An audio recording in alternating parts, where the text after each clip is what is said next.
So, good morning guys. It's 7.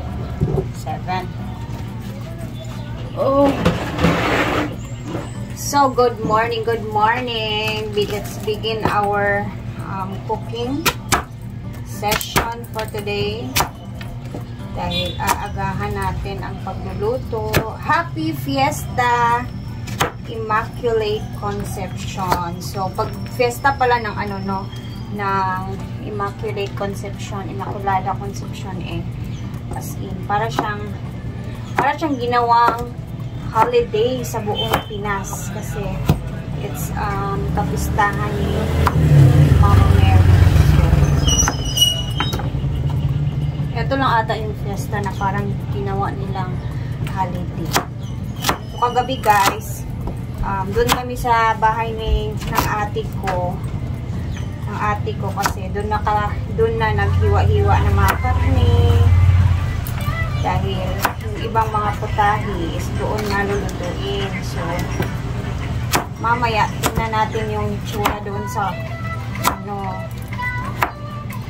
sa pag...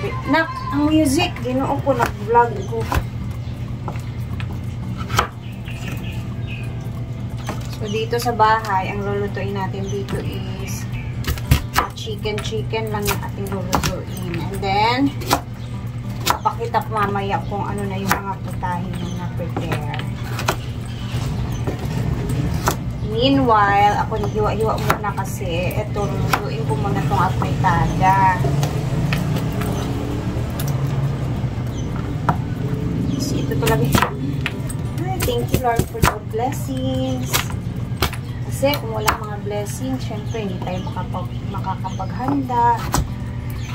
May mga times talaga nung mga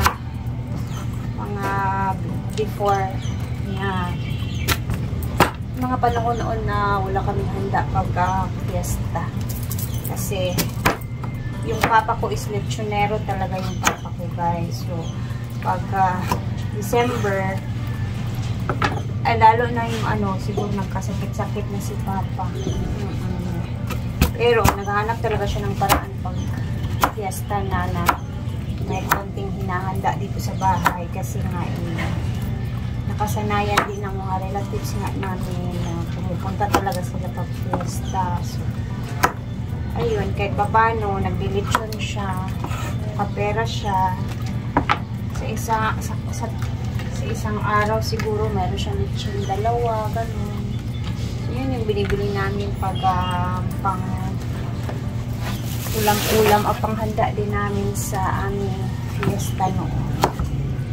Gawin nung mga guys, mga high school pa siguro ako, naalala ko, ako mismo yung nag-iikot ng lechon kasi tinutulungan ko si father.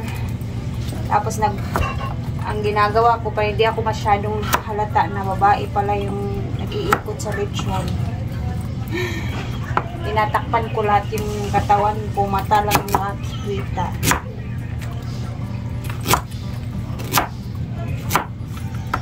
Para lang maano yung mga father ko, matulungan ko siya kasi minsan 2, 3 yung lechon niya, ganun. So, yung kuya ko noon, lakotsero. Ngayon, siya na yung parang yung sumunod sa yapak ni Papa na naglilitsyon din talaga. Marunong maglitsyon. So, yung ating carrots is for the siya. Gagawa tayo ng chicken curry guys, and then afritada.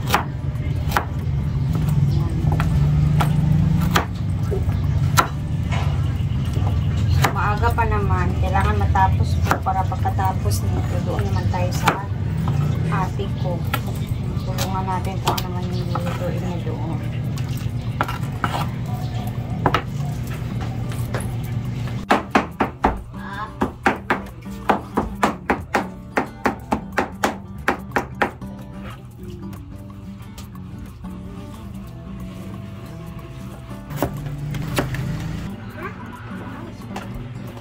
Hi guys!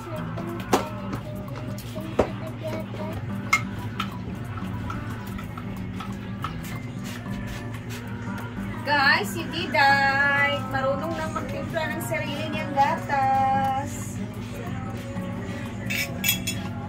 Good morning, Dudang. Zuzang! Zuzang! Na ako sa ating apitada, guys. Hindi ko na siguro ito maisa-isa lahat yung ating mga niluto kasi alam niyo na, nagmamadali tayo. Na si Mother, naayos na niya yung mga mesa natin. Dinagdagan namin ng mesa, guys, kasi hindi kakasya sa ating mesa. Ito nga na nag-cover, Mother. Inay di mo. Mabughat ka.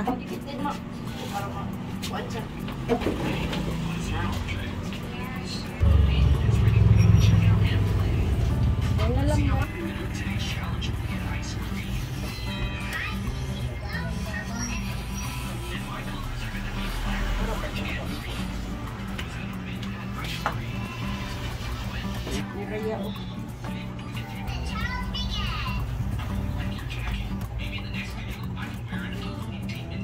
Nahuman na ka, Diday?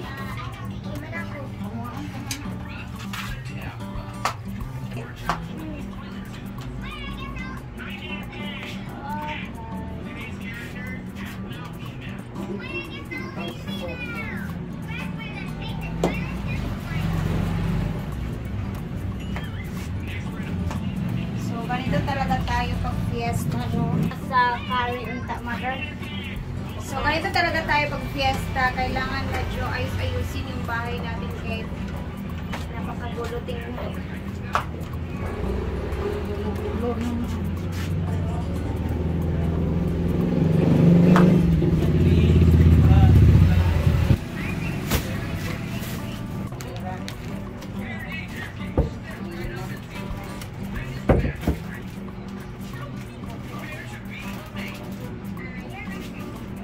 At dahil dyan, first time namin dito sa bahay maggamit ng ganito. Ito yung nabili natin sa CTM Bodega na tag 200 ang isa. Tama? Yes. Halos fiesta namin, guys. Stainless talaga yung lagi natin ginagamit ba naman. So, ngayong fiesta, nag-level up konti yung ating lagayan. Sana for only 200 pesos. Tapos after neto, subanin mo. Magpiprito pa tayo ng ribs ng baboy palito.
Isang putahe na lang, guys. Tapos, yung ibang nakikita niyo dito ay dun na sa bahay ng ate ko nila niluto kagabi. Like humba, hamonada.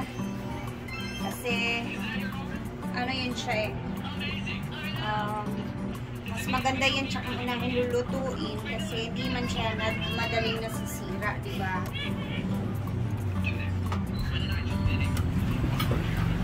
Wow, ang ganda. Apat na yung ating binili neto. Next time, kung meron naman tayong time makapunta doon, dagdagan natin to kahit dalawa lang.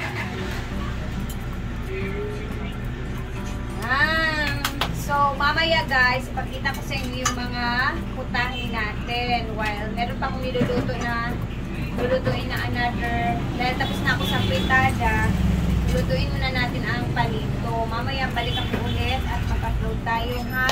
Pasensya na talaga at medyo busy ang aking life with my mother. Dahil busy talaga pag fiesta, guys. So, kailangan timingin siya na alas 12.